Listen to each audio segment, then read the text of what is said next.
सापडली. दीदी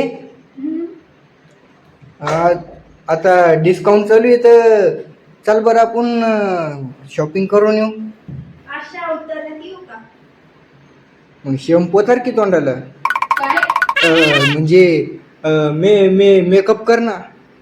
कशा करू? मेकअप करायला काही नाहीच आहे. मेकअप करायला काही नाही. काय करते गड्या, काय करते? हा अगं सगळं तर सामान आहे. कुठे कुठं काय काही दिसलं नाही. एक काहीच नाही. काहीच पावडर बी नाही घरी. नाही पावडरच्या ऐवजी मग पीठ लावू शकते का? पिठात थोडं पाणी टाकून त्यालाच फाउंडेशन बनवून लावू का? वा वा, नेल पॉलिश म्हणून हार्पिक चालेल का? हा ना. दे थोडं आणून दे. आणि अजून काय राहिलं? अरे हा, अरे लिपस्टिक तर राहिलीच. एक कर, तू काय कर, मिरचीचा भुकटा आहे ना. इकडे आहे तू थोडं. इकडे